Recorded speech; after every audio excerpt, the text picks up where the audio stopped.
Bismillahirrahmanirrahim. Assalamualaikum warahmatullahi wabarakatuh.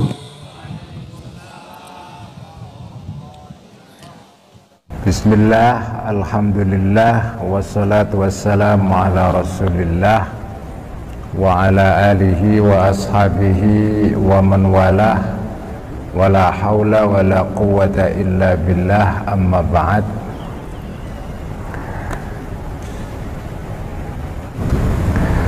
Saudara-saudara, sekarang ini kalau Anda mencari di Google Al-Ghazali, itu yang muncul adalah anaknya Ahmad Dhani. Nah, saya agak jengkel itu ya. Jadi berkali-kali saya nulis Al-Ghazali, yang muncul anaknya Ahmad Dhani. Ya enggak apa-apa sih, tetapi saya mencari Imam Ghazali, bukan Al-Ghazali anaknya Ahmad Dhani ya. Nah, Al-Ghazali ini adalah ulama besar sekali dalam sejarah peradaban Islam ya. Setelah Al-Ghazali, sejarah Islam menjadi sedikit beda bentuknya dalam pengertian positif ya. Beliau disebut sebagai mujaddid atau pembaharu abad ke-5 Hijriyah ya. Ini tokoh besar sekali, dan sumbangannya yang paling besar adalah dalam bidang ilmu tasawuf ya, ilmu kerohanian. Saudara-saudara sekalian, Islam itu sebagai agama itu berdiri atas 3 pilar ya, atas 3 soko guru atau pilar. Pilar yang pertama adalah pilar iman. Pilar yang kedua adalah pilar Islam. Pilar ketiga adalah pilar ihsan. Ajaran tentang iman, Islam, ihsan itu terdapat di dalam sebuah hadis yang diriwayatkan oleh Bukhari Muslim melalui Sayyidina Umar, disebut sebagai hadis Jibril ya. Itu terkenal sekali, disebut dengan hadis Jibril karena hadis ini menceritakan tentang malaikat Jibril yang datang kepada Kanjeng Nabi Muhammad Sallallahu Alaihi Wasallam, tanya kepada Kanjeng Nabi, bertanya mengenai apa itu iman, apa itu Islam, dan apa itu ihsan. Jadi Islam ini adalah agama yang fondasinya adalah 3 ini. Iman itu iman kepada Allah, kepada Rasul Allah, Rasul-Rasul Allah, kepada kitab-kitab yang diturunkan oleh Allah kepada Rasul-Rasulnya ya. Iman kepada hari akhir. Kemudian Islam itu artinya adalah membaca syahadat, kemudian melaksanakan rukun-rukun dalam Islam, sholat, puasa, zakat, haji ya. Ini adalah yang disebut dengan Islam. Nah, 2 fondasi ini, yaitu Islam dan iman, itu tidak sempurna kalau tidak dilengkapi dengan fondasi yang ketiga, yaitu yang disebut dengan al-ihsan ya. Ihsan itu artinya adalah, kalau dalam analogi sebuah rumah, ihsan itu artinya adalah aspek yang bersifat keindahan, artistik ya. Rumah itu memang tidak bisa menjadi rumah kalau tidak ada fondasinya, tidak ada temboknya, tidak ada atapnya. Tetapi sebuah rumah itu tidak cukup hanya itu saja. dia perlu dihiasi. Perhiasan rumah berupa proses yang disebut dengan finishing rumah itu tidak kalah pentingnya dibandingkan dengan aspek-aspek lain, fondasi, tembok, atap, dan seterusnya. Memang rumah itu membutuhkan itu semua, tetapi rumah tidak sempurna kalau tidak melalui proses finishing. Rumah yang sudah sampai ke tahap finishing itu dipandang indah sekali. Nah, Kanjeng Nabi atau agama Islam itu mengharapkan umat Islam itu jadi muslim itu sampai finishing, sampai ke finishingnya. Jangan sampai kita menjadi muslim itu muslim yang hanya kerangka bangunan tok. Ibarat rumah ya hanya atap, tembok, nggak dicat sama sekali. Ya memang rumah tapi dilihat tidak enak sekali. Ya, kalaupun disewakan itu ya yang nyewa juga enggan. Kalaupun mau nyewa harganya turun. Ya. Nah, kita jangan sampai menjadi muslim yang tanpa finishing, yang tidak selesai sampai ujung.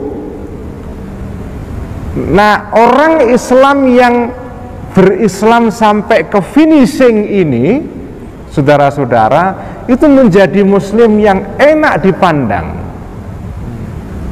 Dan Islam yang dipraktekkan oleh orang-orang Islam yang seperti ini itu menjadi Islam yang indah, yang di dalam bahasa Al-Quran disebut dengan Islam yang membawa rahmat.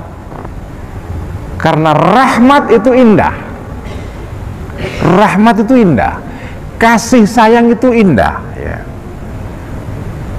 Kasih sayang itu indah sekali. Sesuatu yang disertai dengan kasih sayang semula biasa-biasa saja, ketika dilakukan dengan kasih sayang itu nilainya langsung melesat naik. Tetapi sesuatu yang tidak dilandasi kasih sayang itu tidak menarik, tidak menarik dan tidak menimbulkan rasa nyaman. Nah, inilah kenapa Kanjeng Nabi mengajarkan orang Islam itu berislam itu ya iman, ya Islam, ya langsung finishing sampai ujung, yaitu ihsan itu.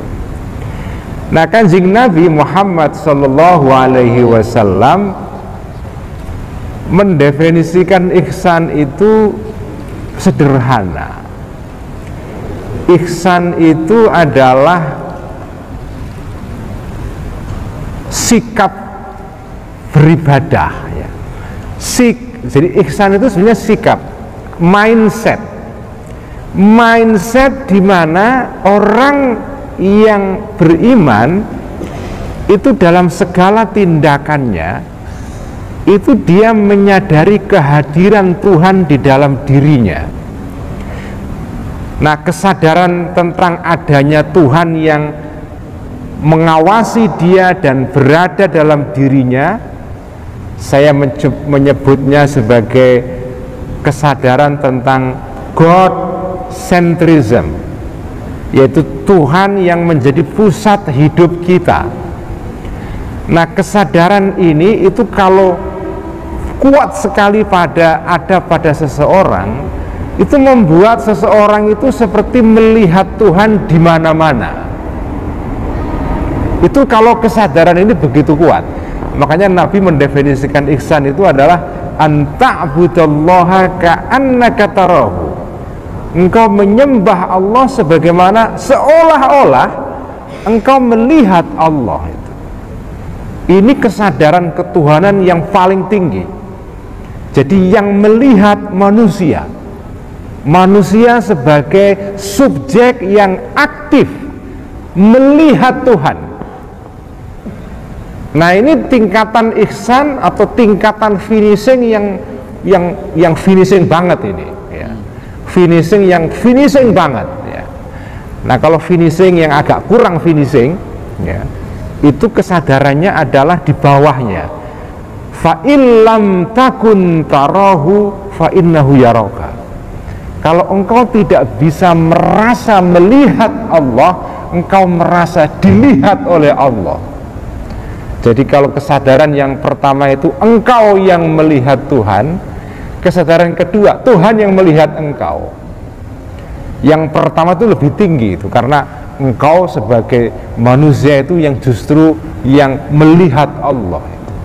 Tentu melihat di sini bukan melihat dengan mata ya, melihat dengan bukan mata fisik tapi mata batin. Nah, intinya ihsan itu apa? Intinya ihsan adalah menyadari kehadiran Allah di dalam seluruh tindakan kita. Nah, ini saudara-saudara, kalau beribadah kita ini sampai ke level ini kesadarannya, itu inilah ibadah yang indah itu. Karena ibadah ini akan mengubah seseorang menjadi orang yang berbeda. Saudara-saudara, sekarang saya masuk, tadi itu mukaddimah ya. Sekarang saya masuk ke pembahasan soal puasa dalam pandangan Al-Ghazali. Karena saya tidak hafal kitab Ihya, jadi ya harus membaca ya.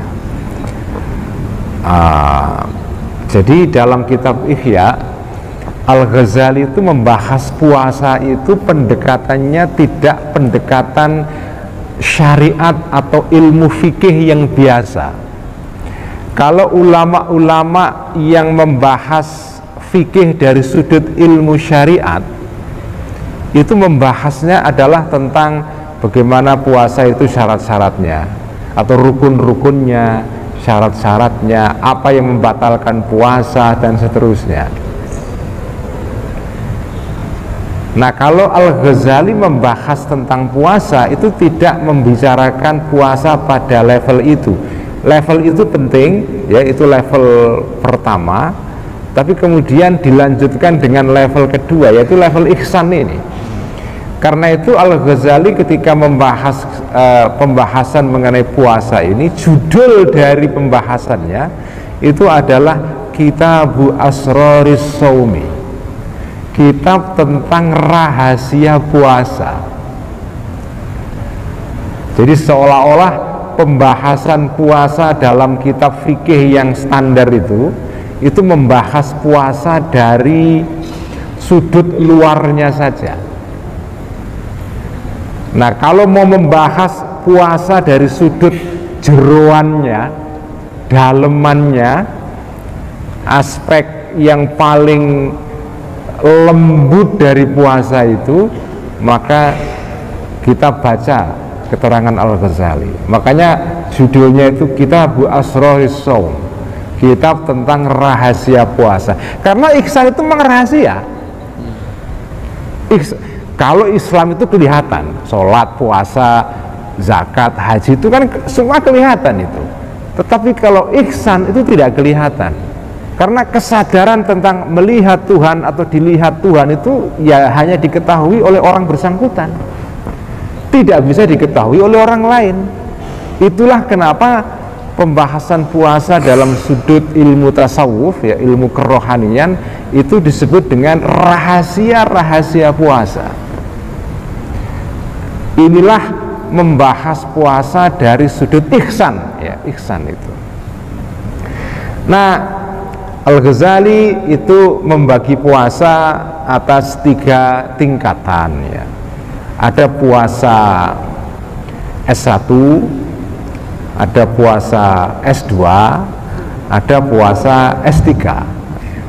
Puasa S1 itu disebut dengan puasa orang-orang pada umumnya. Puasa S2 itu puasanya orang-orang tertentu. Dalam istilah Al-Ghazali disebut dengan saumul khusus ya. Puasanya orang-orang tertentu, orang-orang yang terpilih. Kemudian puasa S3 adalah puasanya orang yang tertentu di antara yang tertentu.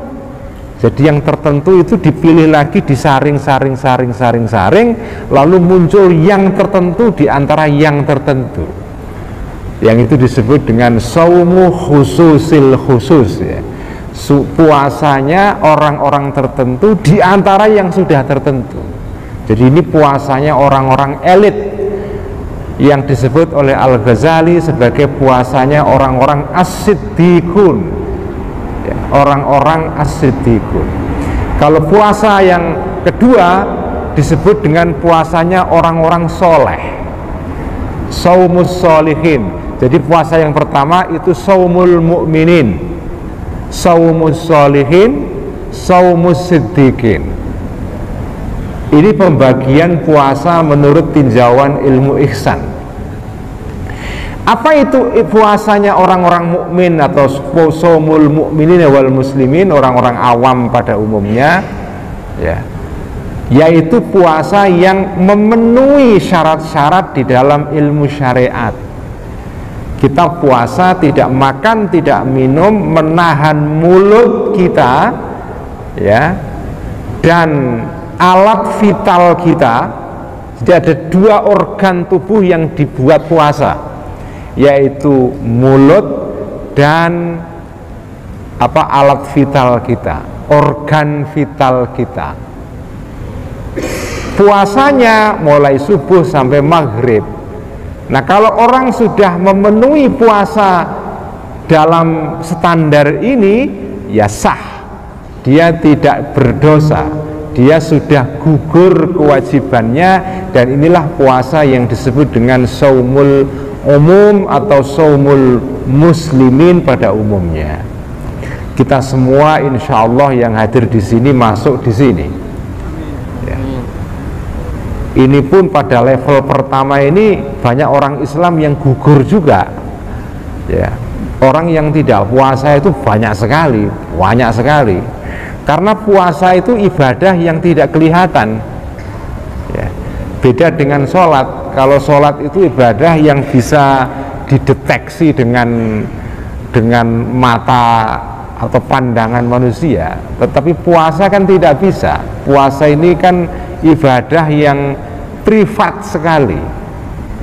Makanya Allah dalam hadis qudsi berfirman, ya, as-saumuli wa ana ajzi bihi.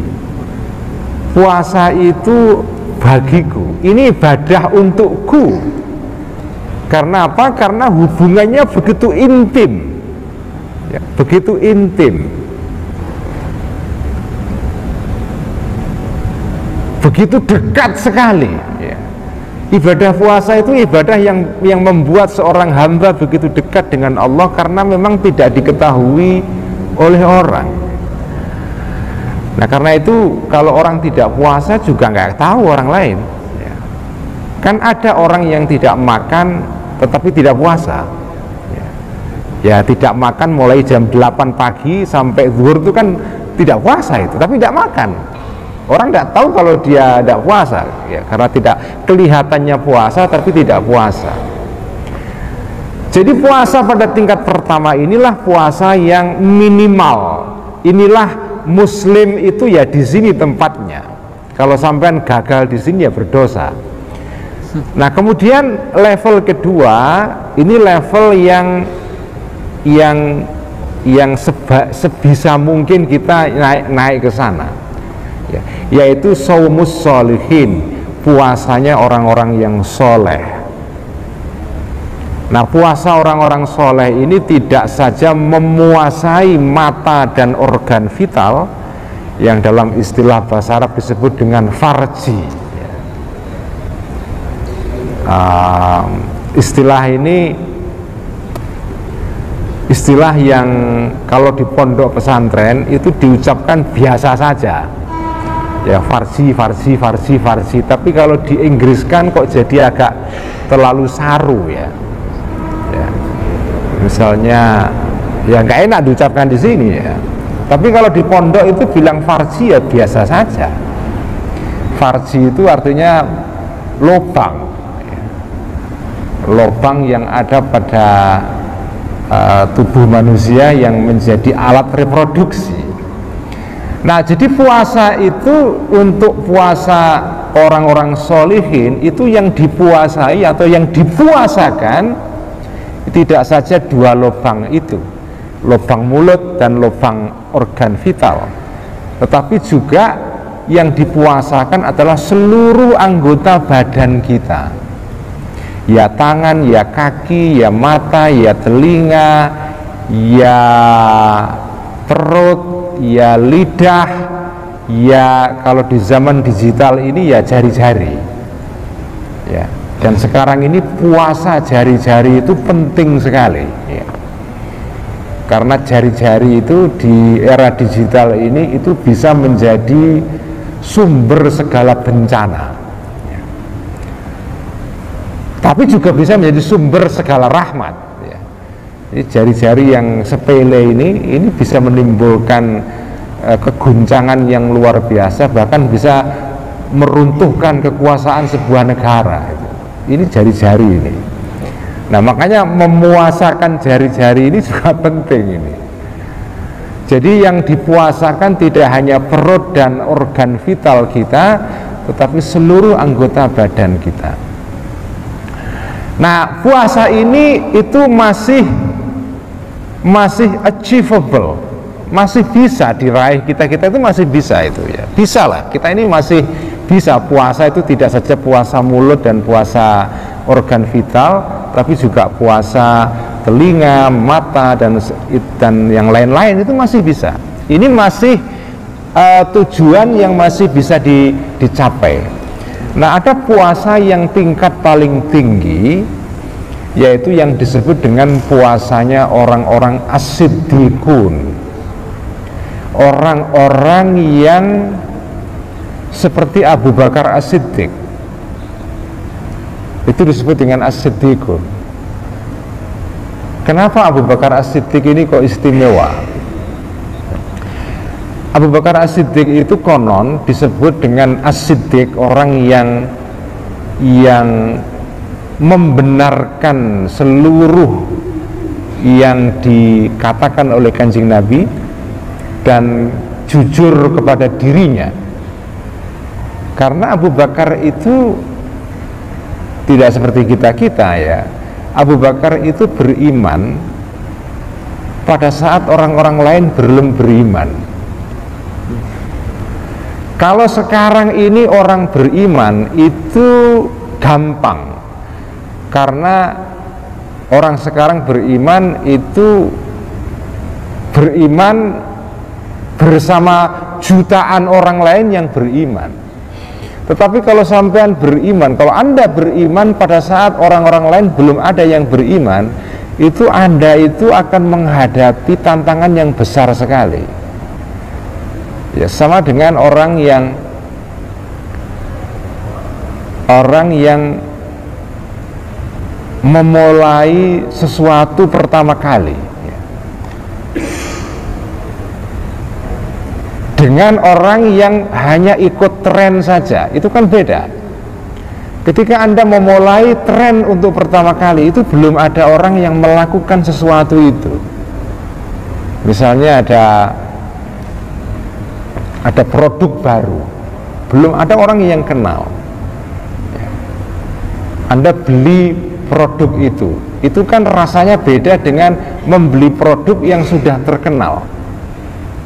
Kalau sudah terkenal itu gampang Anda membeli produk itu, karena Anda sudah mendapatkan semacam garansi dari orang-orang lain yang sudah memakai produk itu, sehingga Anda merasa, oh ini produk sepertinya sudah terbukti keandalannya. Jadi ketika Anda membeli produk itu tidak ada resiko. Tapi ketika Anda membeli produk pertama kali, belum ada orang yang pakai sama sekali, itu Anda namanya disebut dengan pionir, orang yang pertama kali itu. Dan itu resikonya besar sekali. Kalau Anda keliru dimaki-maki, tapi kalau benar ya semua orang dukung. Nah, Abu Bakar itu beriman ketika orang-orang lain belum beriman. Abu Bakar iman ketika Islam itu belum viral. Itu beda dengan berislam ketika Islam sudah viral. Makanya Abu Bakar itu orang yang tidak mungkin derajatnya disalib atau diungguli oleh yang lain. Tidak bisa, tidak bisa, karena ini orang laki-laki pertama yang beriman kepada Kanjeng Nabi setelah istrinya, ya. Laki-laki pertama yang iman kepada Kanjeng Nabi itu Abu Bakar. Ketika Kanjeng Nabi itu bercerita tentang pengalaman Isra dan Mi'raj yang begitu tidak masuk akal, Abu Bakar langsung membenarkan.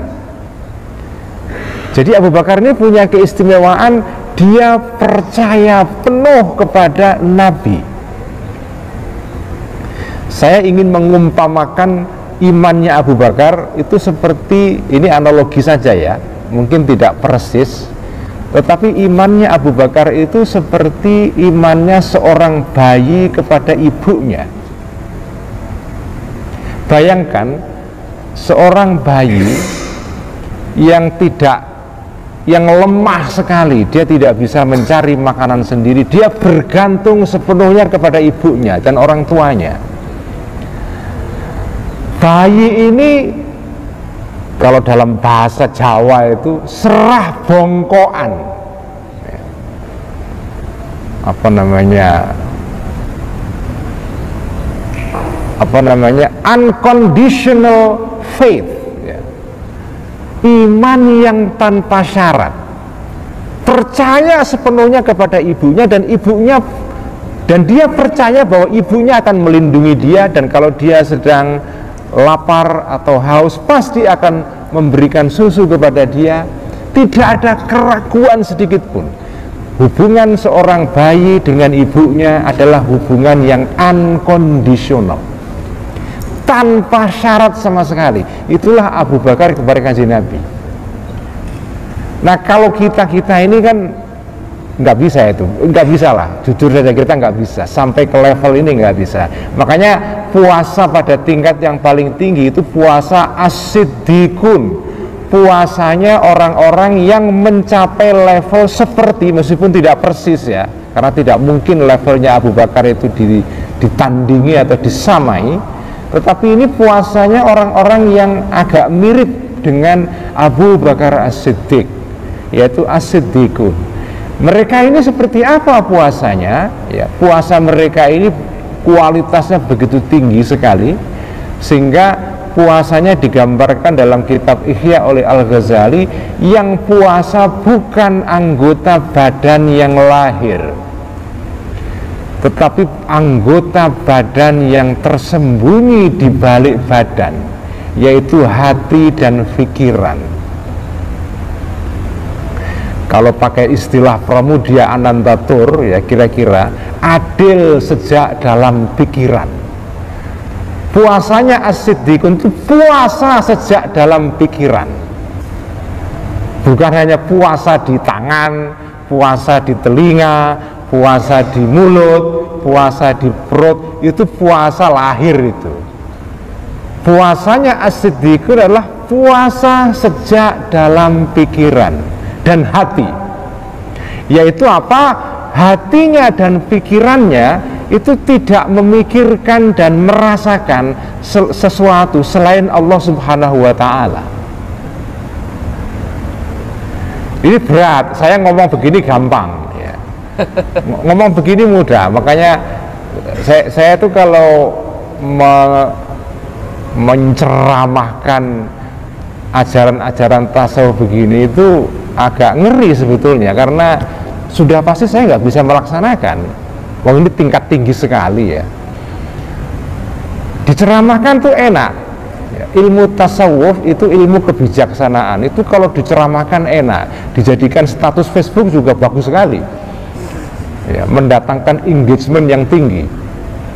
Kalau di tweet itu ya, wah itu indah sekali ya, tapi diamalkan, aduh berat sekali ya. Jadi ini puasa as-siddiqun, ini puasa orang-orang yang seperti Abu Bakar itu. Kesadarannya orang itu adalah kesadaran ketuhanan, yang tadi itu digambarkan Kanjeng Nabi, anta'budallaha ka'annaka tarahu fa illam takun tarahu fa innahu yaraka. Engkau beribadah kepada Allah dalam hal ini puasa sebagaimana seolah-olah engkau melihat Allah, kalau kamu tidak mampu melihat Allah, Allah yang melihat kamu. Nah, ini puasa kelas tinggi, dan kalau Anda sampai ke tingkat ini alhamdulillah ya. Tapi kalau tidak juga tidak apa-apa ya, tidak apa-apa ya. Karena yang bisa sampai ke level ini ya memang nggak sembarang orang ya, nggak sembarang orang. Nah, saya menyampaikan ini itu kan berharap di antara kalian ada yang sampai ke level ini gara-gara informasi saya, lalu saya dapat komisi. Jadi saya itu berharap dapat komisi dari Allah dengan harapan ada orang di antara yang mendengarkan ceramah saya ini mengamalkan walaupun sebagian. Yaitu kalau ada orang menyampaikan kebaikan itu diamalkan oleh orang lain, ada komisinya itu. Nah, saya itu berharap dapat ya mendingan lah dapat komisi daripada tidak sama sekali kan ya. Karena saya melaksanakan ini juga berat, saya nggak mampu jelas ya. Nah, yang mampu kita capai adalah puasa tingkat kedua tadi itu, as-sholihin itu. Nah, dalam kitab Ihya, puasanya orang-orang sholihin ini itu puasa-puasa yang lebih tinggi tingkatannya daripada puasanya orang-orang awam. Nah, puasa pada tingkat kedua ini itu supaya sempurna ya, itu membutuhkan beberapa hal. Ada 6 hal yang sekurang-kurangnya ya, ada 4 hal yang dibutuhkan untuk Anda sampai kepada puasa tingkat as-solihun itu, orang-orang baik itu. As-solihun itu artinya orang-orang baik ya, good people ya. Kalau puasa orang awam itu ya puasanya orang-orang average ya, rata-rata itu ya. Kalau IPK itu ya berapa itu IPK itu ya, average itu berapa, 2,3 lah ya, 2,3 lah. Kalau yang as-solihin ini ya 3 lah ya. Kalau as-siddiqun ini yang kumlot, kumlot berat ini. Nah, puasa yang as-solihun ini adalah puasa yang membutuhkan beberapa hal-hal tambahan di luar menahan lapar dan haus ya. Ada 6 hal. Pertama adalah, ini saya bacakan saja keterangan dalam kitab Ihya ya. Semoga ya ini sesuatu yang sederhana tapi bagi saya penting kita renungkan. Yang pertama adalah puasa yang disertai dengan ghaddul basar, memejamkan mata ya. Memejamkan mata agar tidak melihat sesuatu yang dibenci oleh agama ya. Ini pertama. Yang kedua adalah puasa yang disertai dengan hifdzul lisan, menjaga mulut kita anil hazayani, dari hazayan itu kalau bahasa anak-anak digital sekarang ini itu anil hazayan itu dari ranting. Tahu ranting ya? Ranting itu ngomong nggak jelas itu ya. Nge-tweet berturut-turut ya, nggak jelas pokoknya. Kalau bahasa Jawa itu ngomyang gitu. Ngomyang itu ranting, ngomong bertubi-tubi tapi nggak jelas sisinya apa, itu namanya hazayan ya. Jadi jangan sampai kita puasa itu kok ranting, ngomong bertubi-tubi nggak jelas tujuannya apa, wal kizbi, dan bohong, dan seterusnya. Jadi intinya kedua adalah menjaga lisan ini, menjaga mata, menjaga lisan. Kemudian yang ketiga adalah kafus sam'i, menjaga telinga supaya kita tidak mendengarkan sesuatu yang tidak dianjurkan untuk didengarkan dalam agama. Kemudian yang keempat, nah yang disebut secara spesifik oleh Al-Ghazali itu adalah apa tadi? Mata, mulut, dan telinga.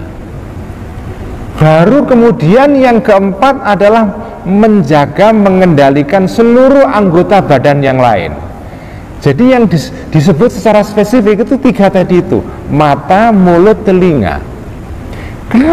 Kenapa hanya 3 ini saja yang disebutkan? Karena memang 3 anggota badan ini dalam manusia ini begitu vital sekali ini.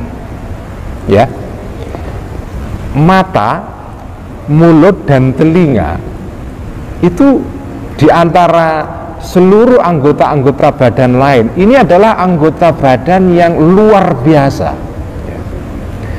Ada anggota-anggota badan lain yang juga penting seperti tangan, kaki, ya, dan seterusnya, dan perabaan itu juga penting. Tetapi mulut, mata, dan telinga itu sangat penting sekali. Sebab 3 anggota badan ini kalau di dalam pembahasan para ulama-ulama Islam itu disebut sebagai organ manusia yang menjadi sumber pengetahuan. Terutama mata dan telinga itu sumber pengetahuan. Anda itu memperoleh pengetahuan, terutama kalau pengetahuan itu pengetahuan yang sifatnya empiris, ya, itu kan instrumen atau alat untuk meraih pengetahuan empiris itu kan mata dan telinga. Anda mendengar atau melihat, Anda mengamati, dan mengamati itu kan alatnya adalah mata atau telinga. Karena itu mata dan telinga plus mulut ini menjadi anggota badan yang penting sekali. Karena itu disebut secara khusus oleh Al-Ghazali sebagai anggota badan yang harus dijaga betul-betul.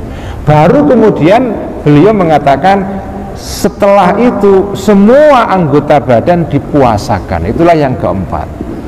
Yang kelima adalah, saya tidak tahu kenapa kok Al-Ghazali ini kok menulis ini, dan ini ditulis pada abad ke-10 Masehi, udah lama sekali, yaitu puasa. Jangan sampai kita terlalu banyak makan makanan halal. Halal, bukan haram ini loh ya, halal. Jadi adamul istikthari minal halal. Jangan sampai terlalu banyak makan makanan halal, apalagi yang haram. Jelas kalau haram jelas sudah nggak dibicarakan lagi. Tidak boleh makan makanan yang halal terlalu banyak. Itulah puasanya orang solihun, yaitu puasa-puasa yang sempurna pada level kedua itu. Nah, yang terakhir ini bagi saya penting, ya. Orang yang berpuasa dan sudah selesai mengerjakan puasa sesuai dengan syarat-syaratnya ini, jangan sampai dia punya pikiran bahwa puasanya ini karena sudah memenuhi syarat-syarat di dalam hukum fikih, dia merasa bahwa puasa ini pasti diterima oleh Allah. Ya. Wong saya ini jebolan pesantren, sudah ngaji fikih, dan saya puasa itu ya sudah mengikuti seluruh aturan-aturan di dalam hukum Islam, sudah pastilah Allah terima lah, masa enggak ya? Ini enggak boleh. Merasa pasti bahwa ibadah kita diterima oleh Allah itu enggak boleh. Tetapi merasa pasti bahwa ibadah kita tidak diterima oleh Allah gara-gara kita tidak mondok di pondok pesantren, enggak pernah ngaji fikih, enggak pernah ngaji hukum Islam, lalu merasa pesimis. Saya ini nggak pernah ngaji hukum Islam, saya hanya belajar fisika, saya nggak tahu hukum Islam, sholat saya ya sekenanya saja. Wah, kayaknya kalaupun diterima ya untung-untungan, ya. Itu nggak boleh juga bersikap pesimis bahwa amalan kita tidak diterima oleh Allah gara-gara kita ini banyak dosa, atau pengetahuan kita kurang, atau kita tidak pernah kumpul dengan orang-orang alim, kita tidak sekolah di IAIN misalnya, sekolahnya di Universitas IAIN negeri, ya, namanya apa, UI ya, ya nggak apa-apa, ya. Jadi nggak boleh merasa pesimis bahwa kita ini amalnya tidak diterima oleh Allah, tidak boleh. Optimis juga tidak boleh. Karena itu salah satu ajaran penting di dalam ilmu tasawuf itu ajaran tentang al-khauf war roja. Ya. Kita berharap terlalu banyak nggak boleh, tetapi cemas terlalu banyak juga tidak boleh. Al-khaufu war roja. Jadi seorang mukmin itu harus tengah-tengah, bainal khaufi war roja, antara cemas dan antara berharap itu. Nah, kita tidak boleh merasa bahwa ibadah kita akan diterima oleh Allah pasti, dan juga tidak boleh merasa pasti bahwa ibadah kita ditolak oleh Allah. Nah, ini sikap ini tidak hanya berlaku di dalam konteks puasa, tapi juga berlaku untuk konteks-konteks yang lain. Berlaku untuk ibadah sholat, berlaku untuk ibadah zakat, haji, dan seterusnya. Saudara-saudara, saya akan menutup penjelasan saya ini dengan menekankan tentang pentingnya kembali ihsan tadi itu, ya. Jadi seharusnya atau sebaiknya kita sebagai umat Islam ini kalau bisa Islamnya tidak Islam yang awam tadi itu, ya, tetapi minimal kita sampai kepada Islam yang tingkat kedua, yaitu Islamnya orang-orang solihun yang ibadahnya disertai dengan tadi itu sikap-sikap yang tidak sekedar hanya beribadah sesuai dengan hukum Islam saja, tetapi juga disempurnakan dengan hal-hal yang lain. Nah, kalau kita bisa beribadah sampai ke level ini, itu akan menjadi kekasih-kekasih Allah, ya, yang disebut di dalam bahasa Al-Quran itu auliyaillah, kekasih-kekasih Allah. Nah, kekasih-kekasih Allah itu di dalam Al-Quran digambarkan sebagai orang-orang yang tidak punya kecemasan dan ketakutan. Ala inna awliya Allahi la khawfun alaihim walahum yahzanun. Orang-orang yang menjadi kekasih Allah itu karena punya kesadaran tadi itu, anta'budallaha ka'annaka tarahu fa illam takun tarahu fa innahu yaraka, maka dia tidak punya kecemasan sama sekali, tidak punya kekhawatiran sama sekali. Saudara-saudara, Anda tahu semua bahwa salah satu penyakit yang begitu destruktif di dalam dunia modern sekarang ini, salah satunya adalah penyakit yang disebut dengan, dalam bahasa Inggris itu anxiety. Apa namanya? Anxiety disorder. Kecemasan, ya. Kecemasan itu dalam bahasa Quran disebut dengan khaufun. Nah, yang menarik, ada orang-orang itu yang cemas tapi tidak jelas sumber kecemasannya apa. Ada kecemasan itu yang sumbernya itu jelas, ya. Ya. Deposito atau saldonya minus 0 gitu kan. Sementara menjelang lebaran cemas, ya, wajar itu, ya. Itu cemas yang rasional. Ada cemas yang irasional sama sekali. Cemas tanpa jelas alasannya apa. Ada orang yang hidupnya nikmat, berlimpah uang, berlimpah kekayaan, posisinya bagus, cemas. Karena itu salah satu problem di dalam masyarakat modern adalah penggunaan zat-zat psikonarkotika, ya, drug, ya. Itu menjadi problem yang serius sekali. Nah, kenapa dalam masyarakat modern ini kok yang terjadi kecemasan seperti ini begitu besar sekali? Karena tidak ada ihsan tadi itu. Karena orang-orang makin tidak percaya bahwa Allah itu ada, ataupun kalau ada tidak penting ya. Jadi makin banyak orang itu yang ya walaupun percaya kepada Allah, kepada Tuhan, tetapi Tuhan tidak begitu penting.